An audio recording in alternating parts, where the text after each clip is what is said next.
Bonjour à toutes et à tous, nous sommes le mardi 19 août 2025 pour la deuxième journée de la conférence. Donc, nous nous sommes arrêtés hier sur cette slide que sont les méridiens de la médecine chinoise, rendus visibles grâce à un colorant fluorescent. Donc ils ont trouvé une technique pour voir le chemin. Il y a une vidéo un peu plus tard qui va vous permettre, ou qui déjà vous permet ici, comme vous pouvez l'observer, c'est grâce à cette fluorescence qu'ils ont pu voir l'ensemble des chemins des méridiens dans les organes, dans les bras, et l'ensemble éventuellement des blocages des méridiens qui se trouvaient dans l'avant-bras de la personne qu'ils ont testée. Et donc, ça leur a permis de comprendre le cheminement des flux d'énergie à travers le corps, dans les méridiens. Ça, c'est une expérience qui a été faite il y a quelques années. Et donc,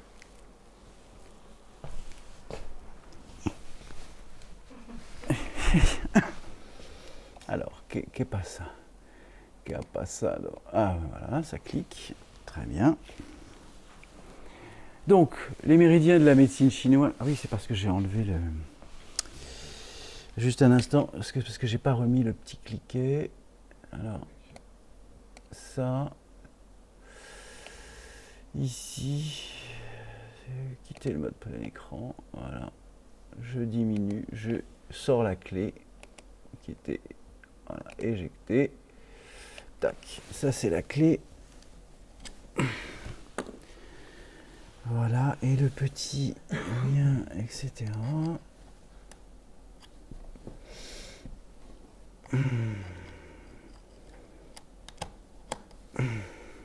Voilà. Alors, est-ce qu'il va... Tac. Et ici, normalement, ça devrait fonctionner. C'est parfait. Donc, les méridiens dans la médecine chinoise, depuis des milliers d'années, dans la Chine ancienne, l'acupuncture est utilisée pour traiter les maladies. Alors on parle non seulement de l'acupuncture, mais n'oubliez pas que l'acupression est plus ancienne que l'acupuncture. Et que donc, ce qui a été inventé avec les aiguilles existe déjà avec les mains. Et que les mains, nous avons tous les outils nécessaires, et vous allez voir dans le massage quantique, je vous montrerai toutes les positions des mains, les axes, etc., avec les mains, pour pouvoir non seulement apposer, mais aussi masser, etc., etc. Vous verrez, on verra tout ça en détail. Donc, ouvrages médicaux exhumés des tombeaux de Han Mawangdui, il y a 2100 ans, ont répertorié des méthodes liées à ces méridiens. Ces dernières années, l'acupuncture est également devenue populaire hors de Chine. Selon le National Institute of Health, 6,4% des adultes ont déclaré avoir reçu un traitement d'acupuncture en 2012, soit 50% de plus qu'une décennie plus tôt. Pourtant, ces méridiens et points d'acupuncture ne peuvent pas être vus à l'œil nu, ce qui pose beaucoup de personnes à se demander s'ils existent vraiment. Ces dernières années, les scientifiques ont mené de nombreuses recherches et ont essayé de concevoir des moyens d'observer et de tracer ces méridiens. Bien. Les méridiens, comme le système lymphatique, comme le psoas, etc., tout ce qu'on a vu hier, fait que c'est vraiment une prise de conscience que tous les points d'énergie sont aussi des micro-portails d'énergie. Et que tous les points qui correspondent non seulement à l'acupuncture ou à l'acupression, qui sont exactement les mêmes, font qu'on a un accès à tous les systèmes de raccord électrique du corps physique, sans exception. C'est comme si on appuyait sur les boutons pour remettre on-off, c'est un peu pareil, et ça permet de réimplémenter l'ensemble des connexions qui se sont soit coupées, soit parce qu'il y a eu une surtension, soit parce qu'il y a une basse tension, et qui fait que l'énergie passe en fonction, comme on l'a évoqué hier, même si tout le monde n'a pas saisi, entre la DSL et la fibre optique, en fonction des débits. Voilà, c'est juste pour Voilà, 12 méridiens principaux correspondant aux 12 organes internes qui circulent ensuite vers les mains. D'où le fait que les mains sont vraiment en possibilité de générer de l'acupression à tous les niveaux et en fonction du point de pression, de la qualité du point, de la précision du point sur le corps physique. Nous verrons tout cela dans les jours à venir. Les organes ne fonctionnent pas correctement, un malaise se produit également en divers points le long des méridiens correspondants. Inversement, l'utilisation de traitements propres à la médecine traditionnelle chinoise, comme l'acupuncture au niveau des points situés sur le trajet d'un méridien, permet de traiter les organes internes correspondants. Car, une fois de plus, on sait très bien que l'ensemble, que tout est interlacé, qu'il n'existe pas une zone indifférenciée dans l'ensemble du corps. J'expliquais,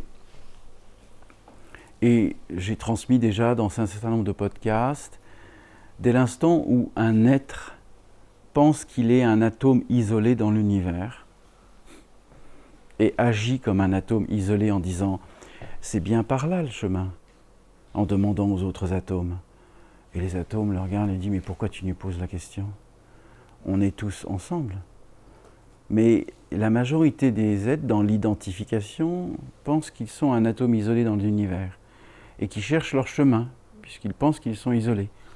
Et alors donc les autres atomes se marrent. L'intrication quantique, c'est chaque pensée que vous émettez à la seconde où vous l'émettez, va non plus à la vitesse de la lumière, mais à une vitesse subluminique qui dépasse votre capacité d'entendement. Ce qui fait qu'un atome à 1000 milliards d'années-lumière qui perçoit la vibration que vous émettez crée sa coercition avec l'atome de pensée que vous avez émis à l'instant. Ça va, c'est fluide.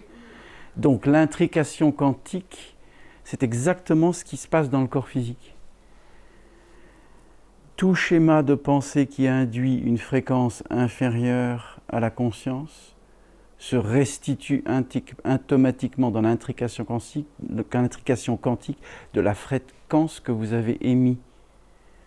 Que ce soit à 1 année-lumière, à 1000 milliards d'années-lumière, le temps n'existe pas et la vitesse subluminique et ne correspond même pas à notre capacité d'entendement. Le cerveau n'est même pas en capacité de comprendre la vitesse subluminique. Donc, ça veut dire, vous êtes l'univers. Nous sommes le macrocosme et le microcosme. Et ce microcosme interagit avec le macrocosme. L'ensemble du corps physique est une cosmogonie totale à la création depuis l'origine. Et nous avons tout en nous. Ça veut dire que nous pouvons aller chercher l'ensemble des champs de mémoire qui sont cristallisés dans le corps physique et la fréquence originelle qui y correspond. Donc vous prenez conscience de l'être que vous êtes, non? Et donc de la responsabilité. Ça change tout. Ça s'appelle l'intrication quantique. On n'est plus dans le spirituel, on n'est plus dans la religion, là. On est dans la conscience. Je vois, Marc, que tu médites comme un Bouddha bienheureux. Bien. Donc, vous aurez l'occasion de lire la totalité de ceci. Ça permet de comprendre les méridiens, le principe. Tac, tac. Pourquoi ça fait ça? Il y a un truc que je ne comprends pas là. Tac, tac, tac, tac. Il remonte. Là, on a fait ça. Tac, tac, tac, tac, tac, tac, tac, tac, tac. Il remonte. Ah, voilà. Donc on passe au corps subtil. Bien, comme vous le voyez, nous avons un certain nombre, comme vous le savez, le corps atmique, le corps bouddhique, le corps causal, le corps mental, le corps astral, le corps éthérique, le corps physique, qui sont liés toujours à la même colorimétrie, permettant de comprendre la totalité des champs d'énergie qui maintiennent un champ éthérique de vie au corps physique. Car sans ces 7 champs d'énergie, le corps ne pourrait pas vivre une stabilité moléculaire atomique. Mais ça, ce n'est que la base. Donc les correspondances coronales, frontales, laryngée, cœur, plexus solaire, chakra sacré, chakra racine. Comme évoqué hier, n'oubliez pas que ceci est aussi une condition astrale de diffraction de la lumière blanche originelle. Et que ceci, c'est la matrice. Et qu'on peut fusionner les 7 chakras au blanc. Il n'y a plus une couleur. Il n'y a plus une correspondance. Il n'y a plus un corps atmique, un corps bouddhique, un corps causal, un corps mental, un corps astral, etc. Il n'y a plus, c'est fini. Il y a un corps blanc. Oui, mais nous allons effectuer cette opération subtile. C'est juste pour vous faire comprendre que là, on quitte le système matriciel. Et que de fusionner les chakras au blanc en un chakra unique, ça veut dire que tous les corps d'énergie deviennent blancs. C'est parfait. Et c'est pas une option. Donc les corps subtils, vous avez des petits détails sur les différents corps, voilà, etc. Vous aurez l'occasion de lire ça. Avec bien évidemment ici les bases de fréquence. Voilà, 552, 741, 699, etc. etc. Dites-vous bien que lorsque l'être repasse au chakra blanc et unifié, la fréquence se modifie complètement en Hertz. On n'est même plus dans les 963 Hz, on dépasse les 1000, voire 2000, et etc. au niveau des Hertz. C'est-à-dire que, en gros, le champ unifié des chakras, on passe déjà au minimum à 12 000 Hz, si le corps est en capacité de vivre 12 000 Hz. Ça veut dire un ajustement. C'est pour ça que cette demande du chakra au blanc, on va le faire après la première semaine de massage, pour réajuster tous les corps physiques, à pouvoir accueillir 12 000 Hz. Sinon, vous allez cramer.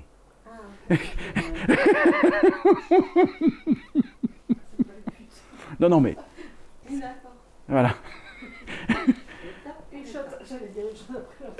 Non, mais c'est voilà, réajuster l'ensemble des lignes d'énergie afin de pouvoir accueillir la lumière pure et de passer à 12 000 Hz.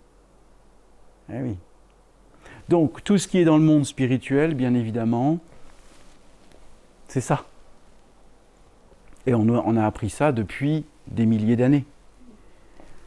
Hein, même dans la Yurveda, même dans l'école de Wat Po en Thaïlande, qui est l'école nationale du massage thaïlandais, ils apprennent ça. C'est des bases. C'est des bases. Ça permet de comprendre que ceci n'est pas une limitation, mais simplement est constitutive du champ d'énergie de l'incarnation dans la matrice. Ça va ? Donc, vous avez les correspondances, etc., qui existent. Voilà. Vous pourrez lire tout ceci avec les couleurs, etc., la demeure du moi, enfin voilà, tout ça, ça fait partie de l'ensemble des écoles de massage, les écoles tibétaines de soins, ce qu'on appelle les amchis. Vous connaissez les amchis ? Non. Voilà. Les amchis, c'est comme le fait du Dalai Lama. Dans les villages au Tibet, ils prennent les enfants, qu'ils amènent, ils disent, voilà, cet enfant va être l'amchi. C'est-à-dire le guérisseur du village. Il est pris très jeune, c'est 15 ans d'études, un Amchi au Tibet, 15 ans. Et ce sont des êtres qui vont dans les montagnes, cueillent les fleurs, créent des produits, voilà, comme dans la médecine chinoise, avec les plantes, les machins, mais pas que. Parce que pendant les 15 années d'études, c'est pareil, ce sont des êtres qui sont connectés. Ce sont des êtres qui viennent accompagner, guérir dans les villages, au Tibet, etc. Donc les Amchis sont vraiment, et c'est à partir des Amchis, on va dire, que le chamanisme est né. Mais le chamanisme est aussi une forme de déviance. Alors qu'un Amchi, c'est l'origine. Ça va ?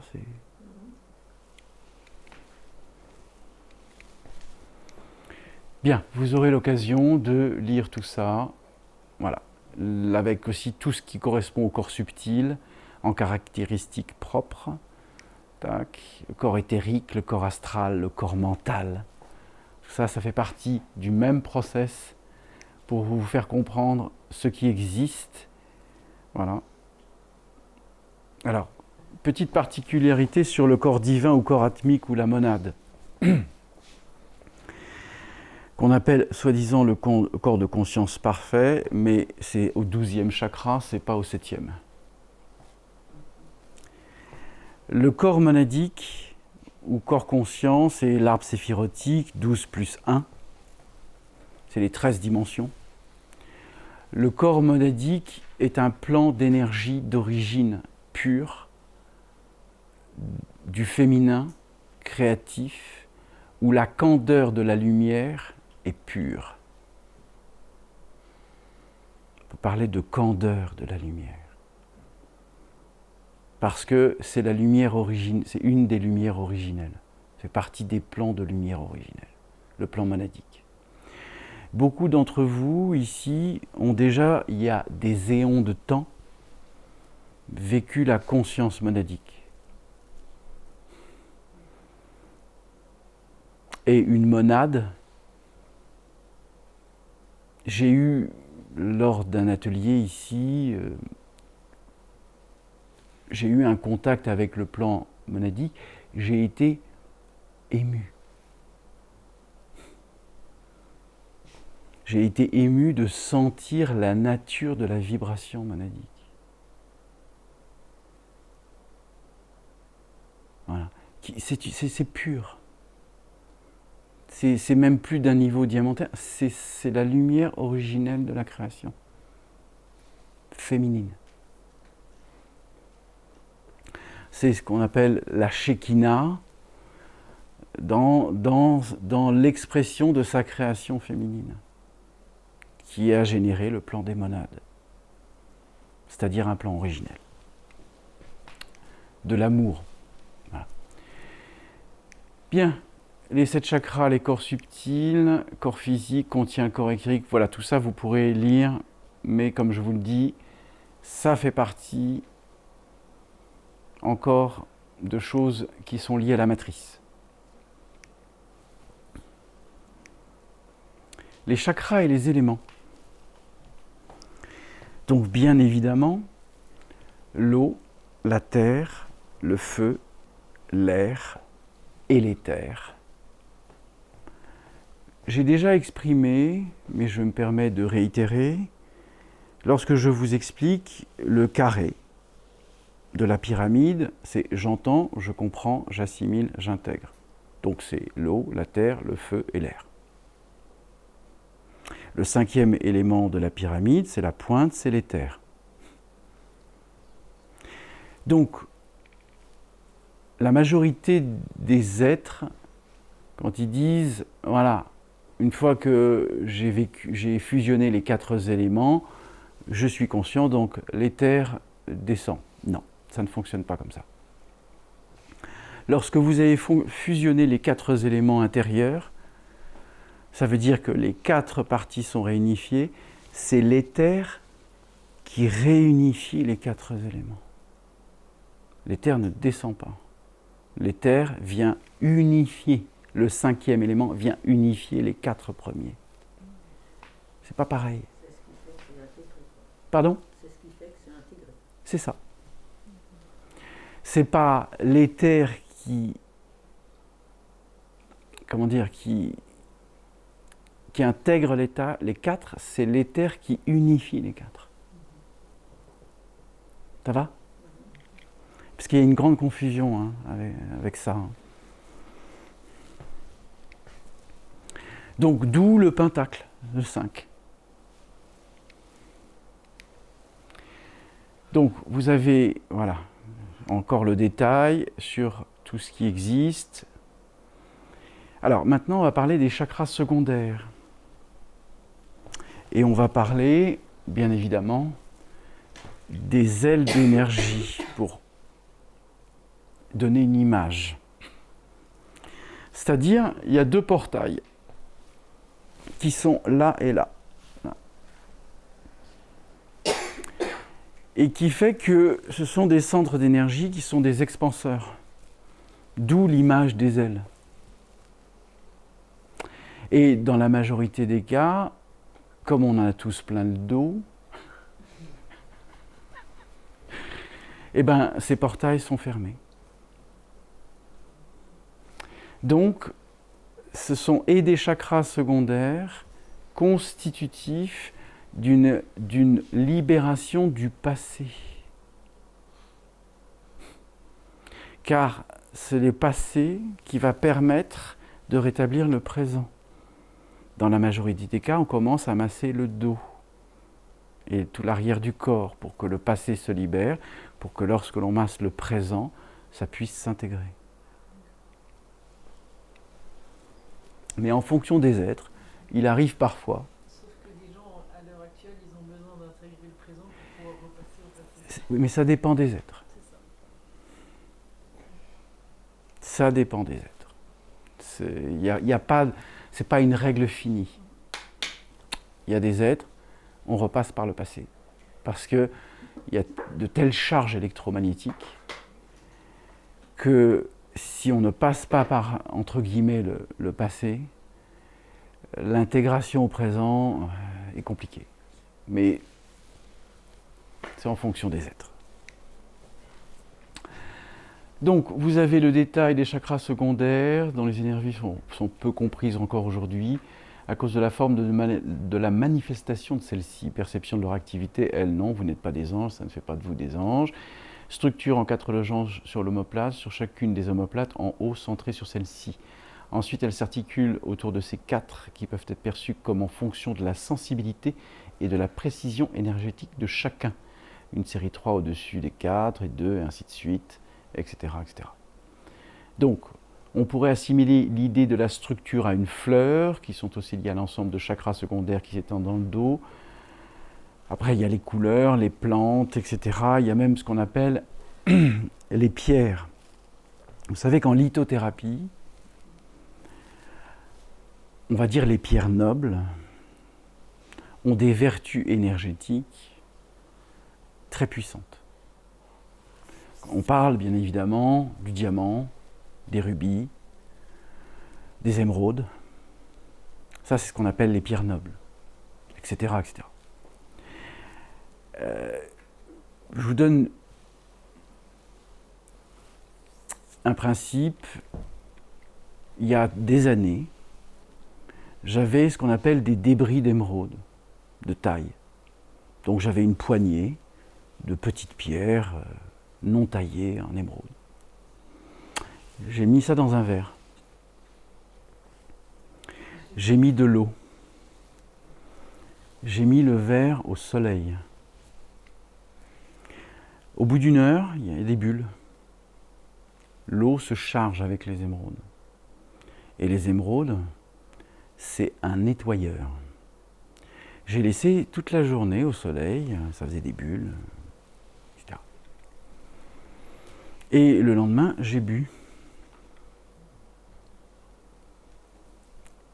J'ai été obligé de m'allonger. Le corps faisait ça. Je sentais de l'énergie partout dans le corps. Mais des vagues d'énergie, hein, qui bla, bling, bla, bla, bla. C'était, mais ça a duré des heures. Donc, c'est pareil pour les rubis. Si vous mettez des éclats de rubis dans de l'eau au soleil, vous allez avoir des effets d'énergie. C'est très très puissant. Hein? La pierre jaune, la citrine, je sais pas. Moi, je vous parle vraiment des pierres nobles, quoi. Rubis, émeraude, diamant. Oui, mais c'est plus doux. Les pierres nobles, c'est des flux ultra puissants vibratoirement. Voilà. Donc si vous tombez un jour sur ce qu'on appelle des éclats d'émeraude et que vous mettez au soleil un verre d'eau pendant une demi-journée pour que ça se charge, etc., buvez, mais ne prévoyez pas de sortir le soir.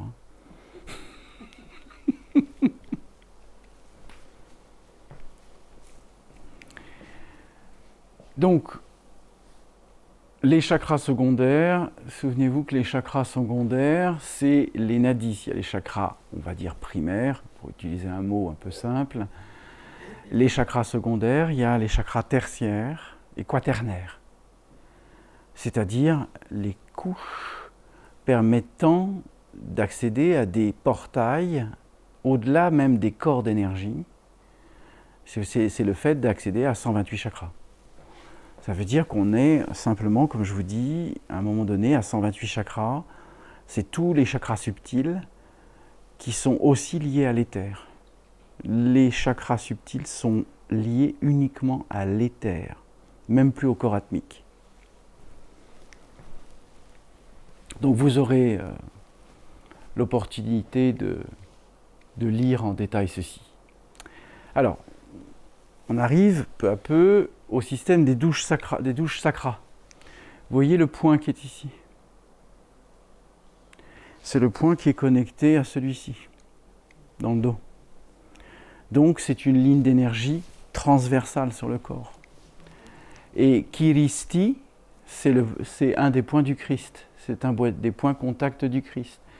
L'âme, l'esprit, le chakra du cœur. Vous avez ici tous les points qui correspondent au rétablissement de l'accueil au niveau du thorax. Donc vous l'avez sur le PowerPoint et on va faire les acupressions sur le thorax, sur ces points-là, entre autres. Et donc, là aussi, c'est pour vous faire comprendre que rebrancher le corps physique est bien plus simple que vous ne le supposez.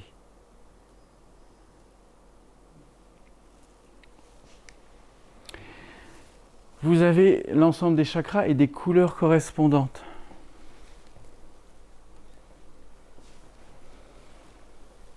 Ce qui vous permet éventuellement, même dans un intérieur, de dire, voilà, dans la déco visuelle, vous avez toutes les couleurs qui correspondent aussi à l'émanation d'une couleur et de l'imprégnation de cette émanation de la couleur, y compris au niveau des yeux. Donc vous avez tout le détail.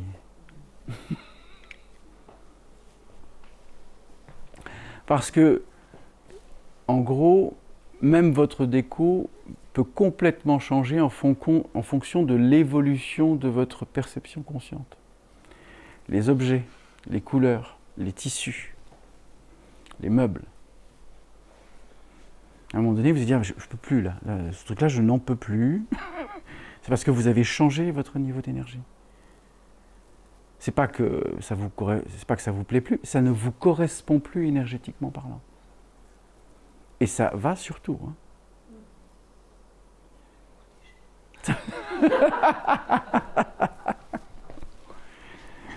Donc on parle bien sûr des organes, des tissus qui produisent des fréquences spécifiques et les champs biomagnétiques qui combinent pour former des vortex d'énergie dans le corps physique.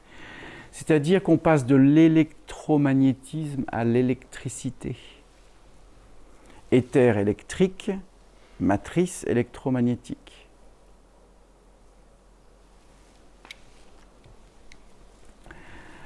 Donc on parle bien sûr des vortex dans le bouddhisme, le jaïnisme, dans le mot sanskrit qui signifie la roue. Mais à un moment donné, comme la roue des visages dans la matrice, vous voulez que je vous rappelle la roue des visages? Donc imaginez, il y a une roue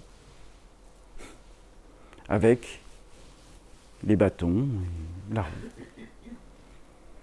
La majorité d'entre nous ont oublié que nous sommes le moyeu de la roue. Mais dans la matrice, chaque rayon correspond à un visage. Tristesse, joie, colère, petit caliméro, œuf non éclos. Et ça, c'est tous les bâtons. Mais au point d'origine du moyeu, il n'y a rien. Donc si vous, dans l'émotion et les sentiments, vous faites la roue des 24 visages, désespoir, joie, bonheur, enfin, bref, la matrice, ben c'est pareil. À un moment donné, lorsque les chakras sont unifiés, au blanc, etc., la roue des visages s'efface. Et même la roue des chakras s'efface, puisqu'elle ne correspond plus à une forme d'émotion ou de sentiment. Trop bien. Donc vous aurez l'occasion de lire ça en détail. Alors là, il parle, c'est un mot, hein, vous comprenez que l'objectif suprême est d'être un avec l'univers. Je traduis un peu différemment. Le principe suprême est d'être non pas un avec l'univers, mais l'univers tout court. Vous voyez, en une phrase, comment vous pouvez modifier complètement la perception. Le principe suprême est être. C'est pas d'être, c'est être. Je suis l'univers. Et ça change tout.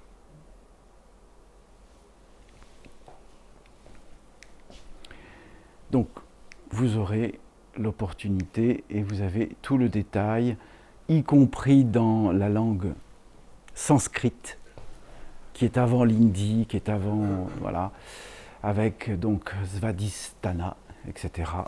Vous avez toutes les chorus Manipura, Anahata, Ajna. On va parler à un moment donné dans la conférence, va être évoqué Ujjat, c'est-à-dire l'œil, le troisième œil, qu'on appelle Ujjat en égyptien. Ici, c'est Ajna en sanskrit.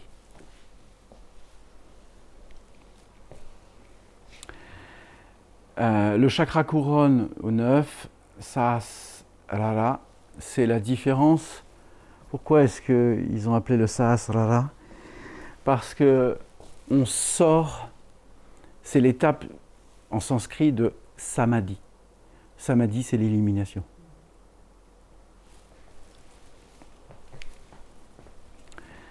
Vous aurez l'opportunité de lire tout ça en détail.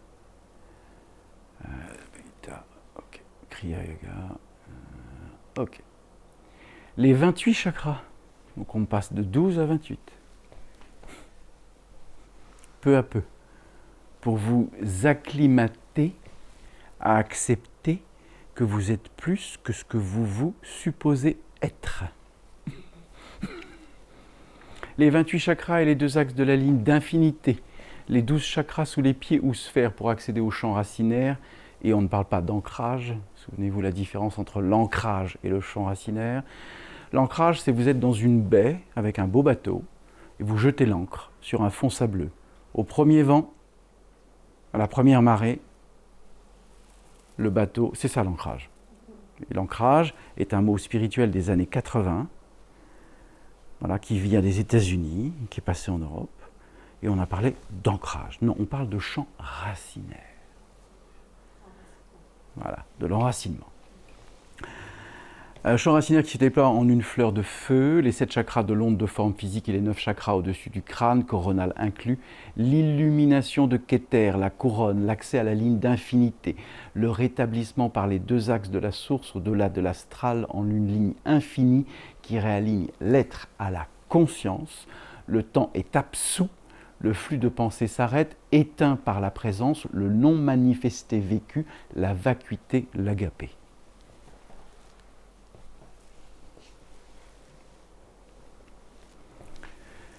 Les 28 chakras et les champs interdimensionnels, l'accès simultané aux champs interdimensionnels accompagné par le Christ qui projette télépathiquement une image holographique, une sphère multidimensionnelle comme une poupée russe à l'infini des plans et dimensions, montrant des portails de cristaux aux différentes couleurs, rouge, vert, noir, bleu, puis viennent les fils de lumière, créant des liaisons métaphysiques entre les portails, les dimensions, une grille mathématique parfaite. Ce soin crée la perte des repères et de l'identification, ce qui génère un point d'interrogation, un « je ne sais plus qui je suis », puisque c'est la perte de l'identification pour le retour à l'identité originelle. C'est pas simple à accueillir de perdre l'identification. Je sais. C'est pas simple. Parce que ça veut dire qu'il y a une partie de vous qui s'efface tout en subsistant en même temps.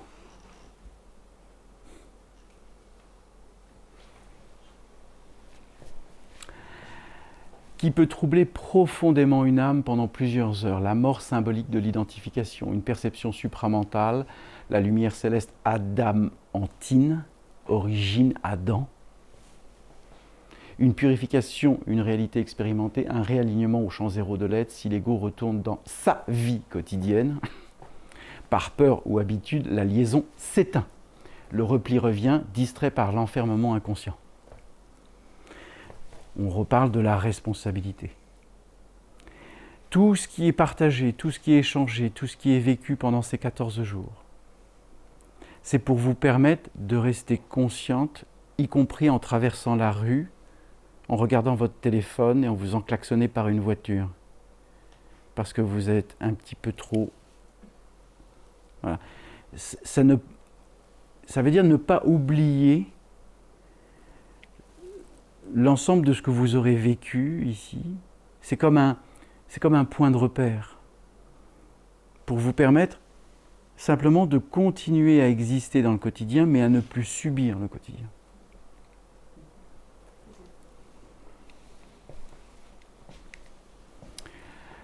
Donc vous avez ici, alors c'est pas tout à fait lisible parce qu'on n'a pas un projecteur de très haute définition, mais peu importe.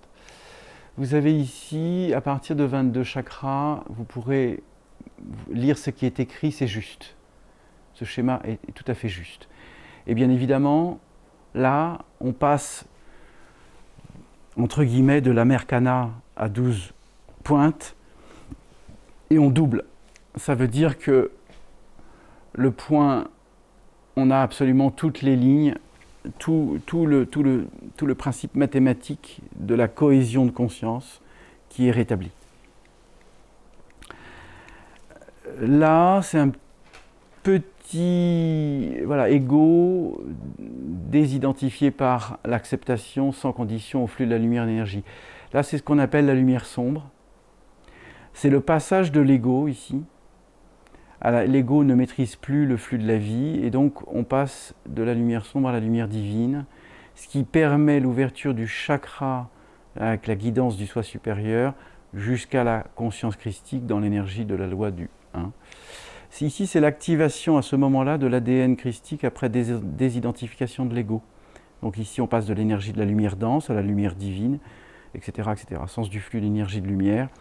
Ce n'est pas un temps linéaire. Le temps linéaire, c'est la matrice.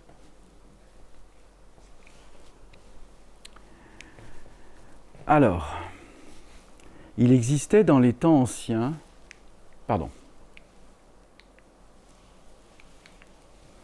Il existait dans les temps anciens ceci. même au temps des Sumériens, existait ce qu'on appelle le verbe originel au même titre que de ce qu'on appelle les lettres hébraïques, mais qui n'ont pas la même origine. En sachant que, comme vous pouvez l'observer, ici, bien évidemment, c'est une fleur. Ici, ce sont les ailes, ici, c'est le troisième œil, ici, ce sont les portes des épaules. Et donc, on fait descendre. Ce n'est pas un triangle inversé dans le sens de lumière sombre, c'est un triangle qui s'établit sur le thorax. Et ce bijou a existé. Et vous voyez que ce qui est écrit, c'est abracadabra. Et ce n'est pas une formule magique. C'est une formule originelle. Abracadabra, ça veut dire que ce soit... Regarde, avra kadabra. Que ce soit dans l'instant. C'est ça. C'est-à-dire, c'est exactement, on va le voir à un moment donné. C'est pas une amulette de protection? Ah non, ah non. Non, c'est le sens originel du verbe créateur dans la matière. Ah, ok, parce que moi j'en avais fait comme ça, mais sans les aigles. Pardon ? J'en avais fait, mais sans les aigles. Enfin, sans les ailes et les jambes. Voilà. Donc, c'est juste pour vous rappeler, regardez, vous vous souvenez ici, le caducé, ici c'est simplement l'ADN qui mute, hein, etc. Et le ventre est ici. Et que donc, la mutation continue, les deux serpents fusionnent au niveau du troisième œil. Et ensuite, c'est ce qu'on appelle la vision des aigles et le portail à toutes les dimensions ici. Les aigles, ça représente quoi? Qu'est-ce que représente un aigle ? La vision. La vision épurée de toute condition matricielle.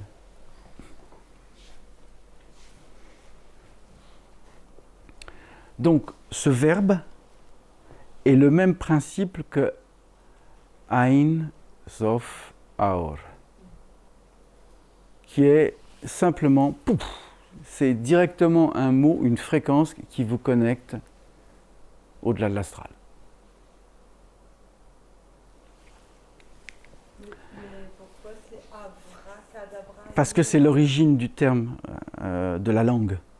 C'est l'origine. Ouais, et alors pourquoi l'on dévié en abra? Parce que c'est passé en Europe, c'est passé au mystique en Europe, etc. Mais l'origine, c'est Avra Kadavra.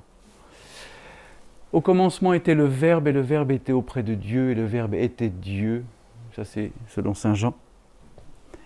C'est pour rappeler qu'en chacun d'entre vous existe le Verbe originel, l'atome originel. Car nous sommes tous issus, sans exception, du même point d'origine.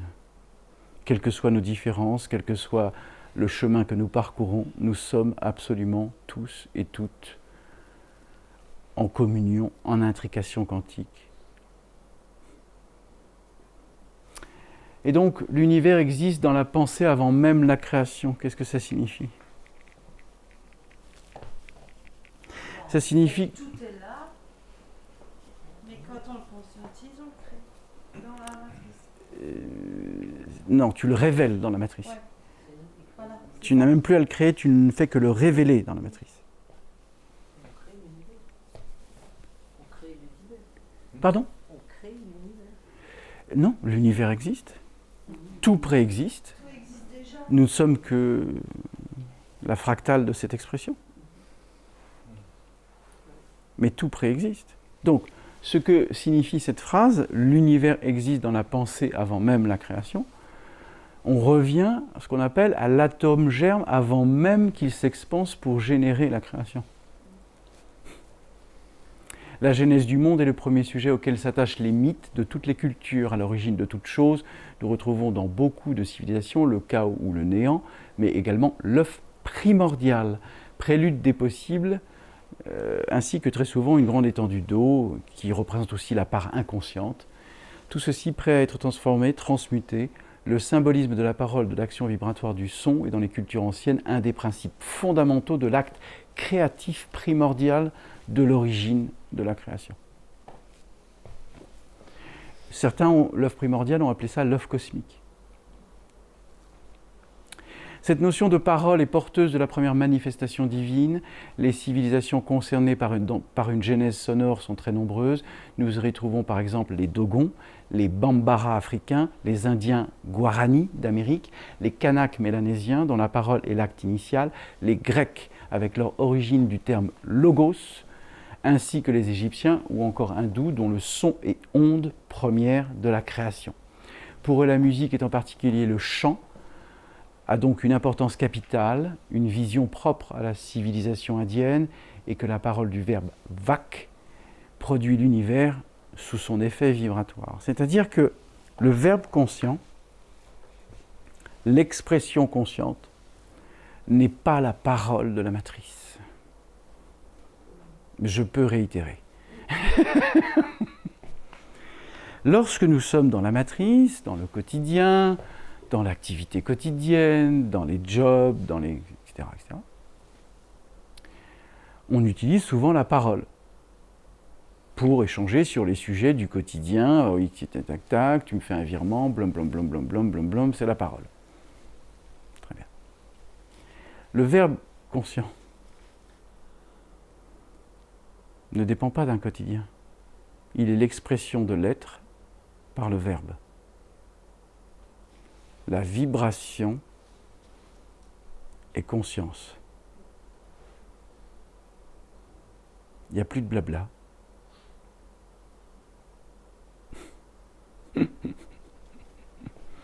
Et donc, ça s'est connu à travers différents peuples qui ont existé sur Terre, qui avaient déjà cette conscience du verbe créateur. Dans les Kanaks, les Mélanésiens, Mm-hmm. j'ai vécu 4 ans en Calédonie, Mm-hmm. et effectivement, c'est pour ça que je fais répéter, parce que c'est Bien sûr. tout à fait ça. Voilà.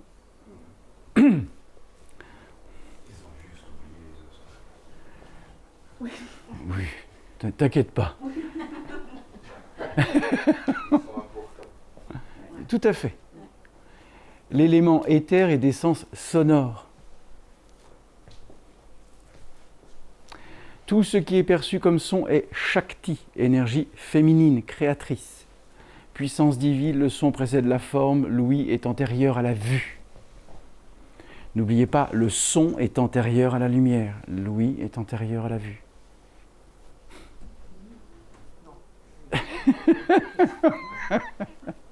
La connaissance est une perception mentale et auditive. C'est ensuite qu'elle devient vision. Ça change entre le regard et la vision.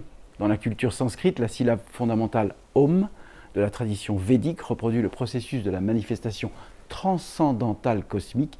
Elle est le souffle créateur de vie dans l'univers et sur Terre. Son rôle, pour les adeptes de la méditation, est vital et essentiel à notre bien-être. Le mental s'imprègne de l'énergie vibratoire du son émis par le mantra, sauf que c'est même plus un mantra, c'est ce qu'on appelle une syllabe de création. Lorsqu'elle est prononcée à voix haute, cette force est également projetée dans l'environnement extérieur sous une forme ondulatoire qui, en fonction de sa puissance et fréquence, peut provoquer des effets sur la matière dépassant le simple stade de pensée. C'est exactement au même titre que lorsqu'on tape le bol de cristal, c'est une fréquence, c'est une vibration. La parole n'est pas, mais l'expression consciente, le verbe créateur originel, est lui aussi puissant. C'est un soin. Le son est un soin. Le verbe est un soin. Le verbe créateur est un soin.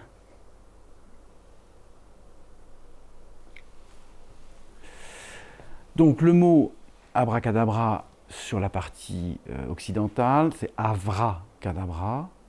Et traditionnellement, la formule la plus prononcée au monde lorsque l'on veut produire quelque chose de magique, sauf que ce n'est pas magique. C'est simplement une fréquence qui a été traduite dans un mot. C'est à la fois une formule ésotérique, c'est faux, et rituel, c'est faux. Que les êtres en aient fait un rituel, bah oui, ça s'appelle une déviance. Lorsqu'on nomme une lettre hébraïque, une lettre qu'on appelle une lettre de feu, c'est la fréquence directe. C'est pour ça que c'est extrêmement puissant. Donc on ne peut le faire et le vivre que dans Prince... Pardon. Je vais boire un peu. C'est pas Marthe, c'est Luc. Pardon ? J'ai dit aujourd'hui, c'est pas Marthe, c'est Luc.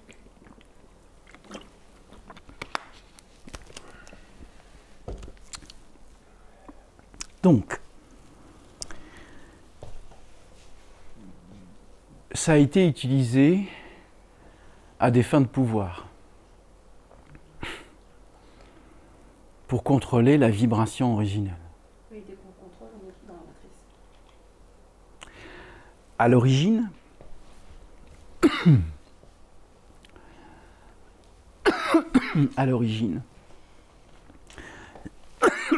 ça c'est, ils me touchent parce que ils savent. C'est... Tu y es pour quelque chose.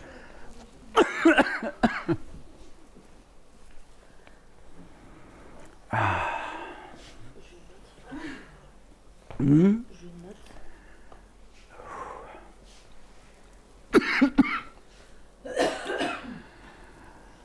Donc, que ça ait été utilisé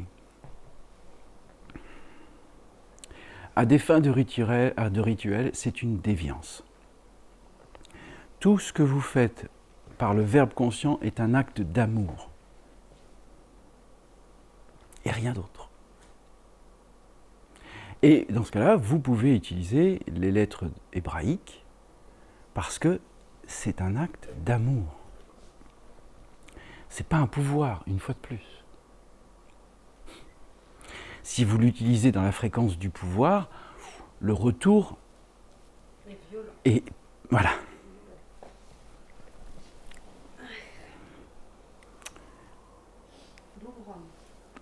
C'est automatique. Alors, cette expression est aussi utilisée par les magiciens modernes lorsqu'ils prétendent invoquer des puissances paranormales ou surnaturelles pour contribuer à leur illusion. C'est tout à fait juste. Ça, c'est toutes les déviances que ça a. Exactement. La formule est passée dans le langage courant popularisé par les films et dessins animés, mettant en scène des sorcières, des magiciens. Plusieurs étymologies d'origine orientale ou moyen-orientale sont attestées. Le mot abracadabra semble dériver d'une expression araméenne, abraka-amra, signifiant « je crée comme je parle ».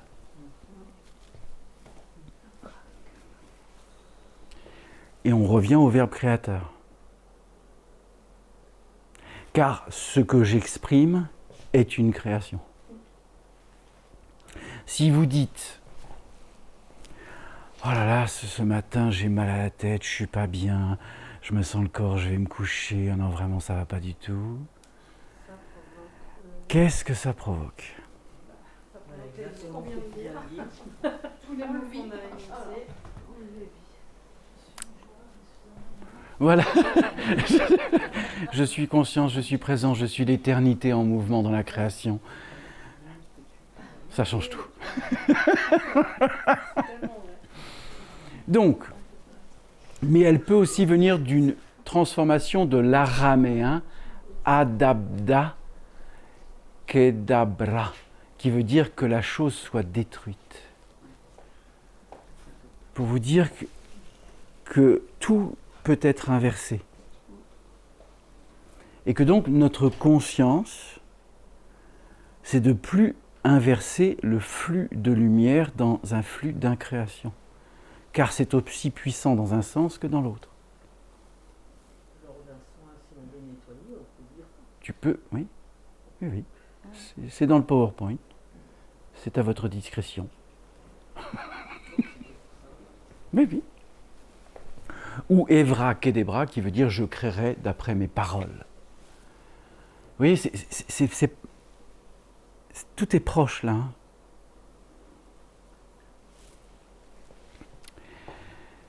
Elle pourrait également provenir de l'hébreu abracadabra, qui signifie la bénédiction à parler, ou encore abreg ad abra, envoie ta foudre jusqu'à la mort.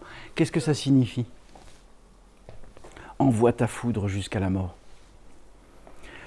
Envoie la lumière jusqu'à ce que tu disparaisses de cette incarnation. Car le flux du verbe conscient n'est que lumière. Le verbe conscient est la foudre.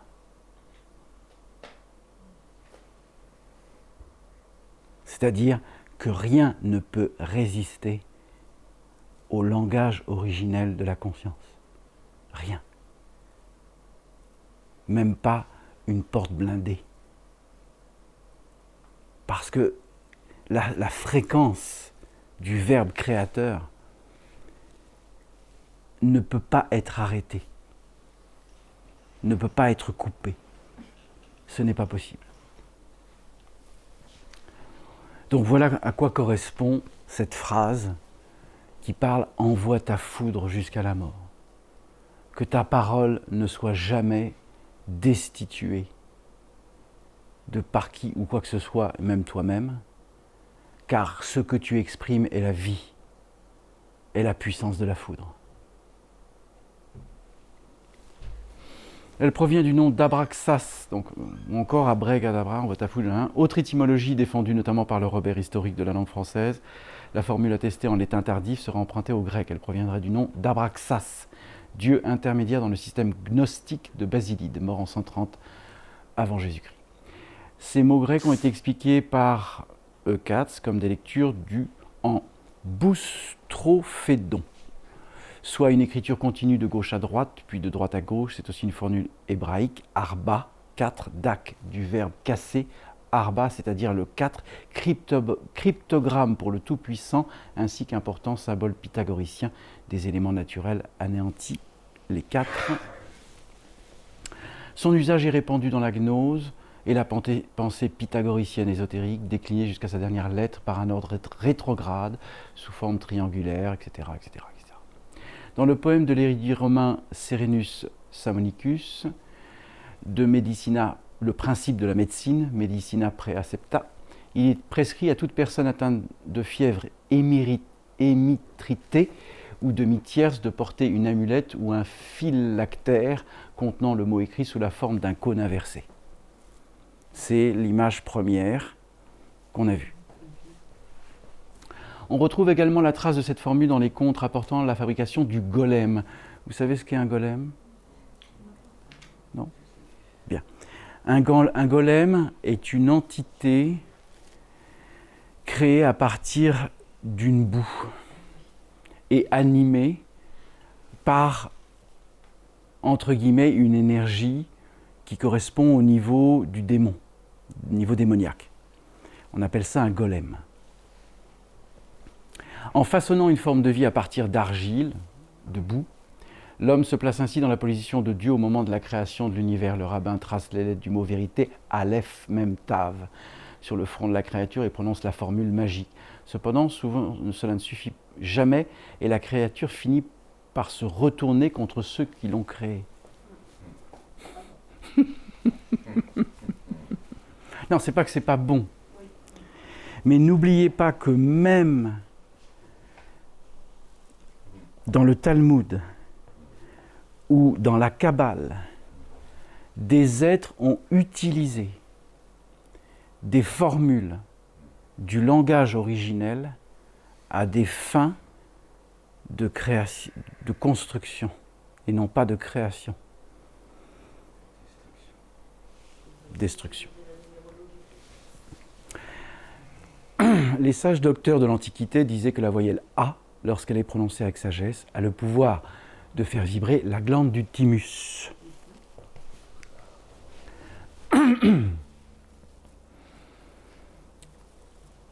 Donc voilà, vous avez encore un certain nombre de petites choses à lire sur ce qu'ils appellent la magie sonore, mais ce n'est pas une magie sonore.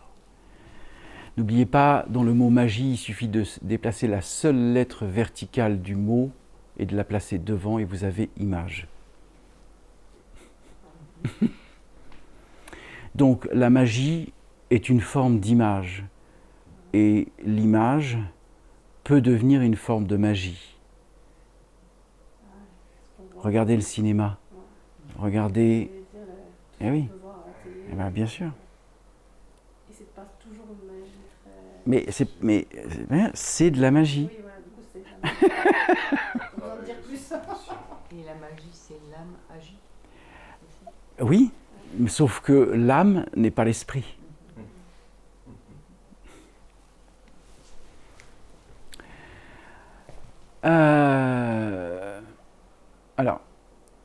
Alors c'est pas pour rentrer dans l'ordre cosmique, mais c'est pour vivre la conscience cosmique. Il est essentiel, forcément, d'adapter la fréquence. Mais c'est pas une adaptation, une fois de plus. C'est un accueil. La cosmogonie, il y a un podcast et il y a une retranscription, un manuscrit intégral de la conférence sur la cosmogonie que j'ai fait au Chili en 2023. Vous pouvez le lire sur le site, c'est à discrétion. Il y a tout le texte de la cosmogonie et de la conscience cosmique. Voilà. Juste pour... vous connaissez Teilhard de Chardin ?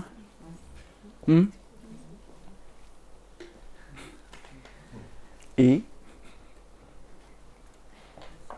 intéressant. Le corps éthérique ou vital, comme de nombreux termes ou expressions apparentés au paranormal. Voilà. Le principe. La définition du corps éthérique peut être différente d'un courant de pensée à un autre. Le concept de corps éthérique s'inscrit dans la croyance à l'existence d'un environnement vibratoire interactif entre le vivant et différents niveaux d'intelligence. A priori, hors de l'espace-temps humain, environnement unique accessible par des perceptions extrasensorielles. Je vais réitérer sur ce texte. Il est évident que le corps éthérique, c'est celui qui permet au corps physique d'exister par l'énergie scalaire qui existe partout. Et ce qu'on appelle dans le champ qui entoure la Terre, il y a ce qu'on appelle le champ scalaire de l'énergie éthérique, qui permet à tout le vivant d'exister sur Terre. C'est ce qu'a fait Nikola Tesla. Il a mis une antenne, il s'est branché sur le champ scalaire de la Terre, et il a eu de l'énergie à profusion et gratuite. Eh bien nous, c'est pareil. Nous sommes une antenne Tesla.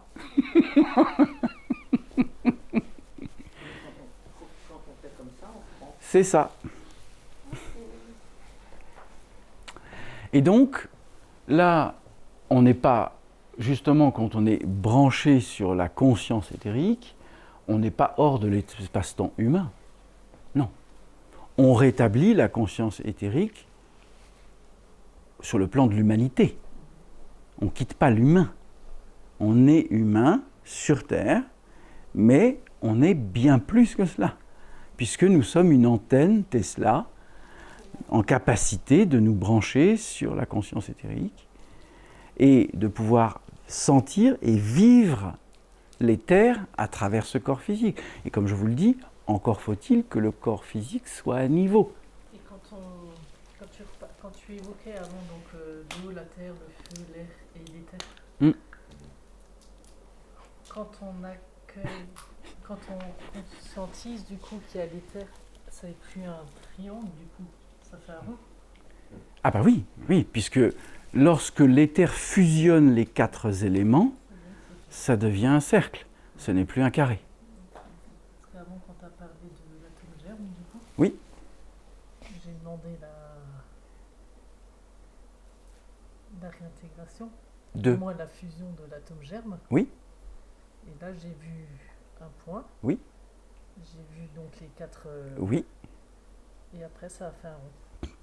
Ben c'est ça. On passe du carré au cercle. Voilà. Et n'oubliez pas ce qu'on a évoqué, hier, la sphère, hein, qui est un cercle. Hein. Sauf que la sphère est un univers à 360 degrés. Eh oui. C'est pas un cercle, c'est une sphère. Ça veut dire que la sphère que vous êtes peut s'étendre à l'infini de ce qui existe et au-delà.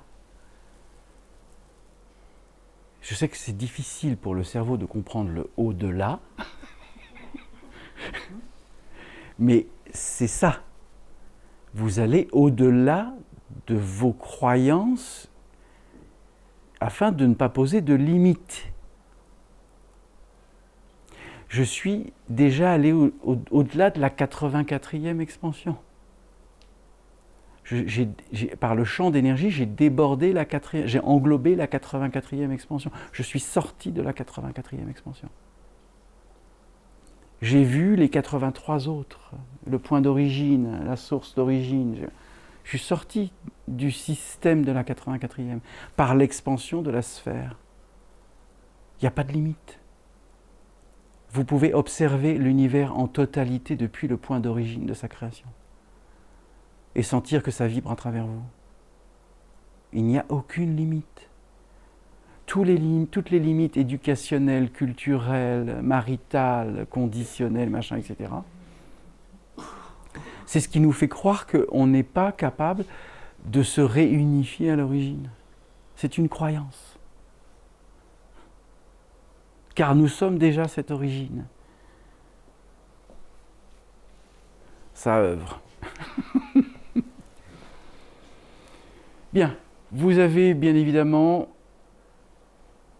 l'akasha, éther en sanskrit, âme nutritive, âme végétative chez Aristote, âme nutritive chez Théophraste, le corps animique, le corps de sensibilité, chez Rudolf Steiner, corps vital, chez Max Endel, corps énergétique, double éthérique, double fluidique, double vital, force vitale, jiva, principe vital dans l'hindouisme, pranayama kosha, enveloppe faite de souffle vital dans le Vedanta, principe vital, soit fait de souffle dans l'hindouisme, véhicule de vitalité, voilà, etc., etc. Bien, vous souhaitez faire une petite pause ? Allez.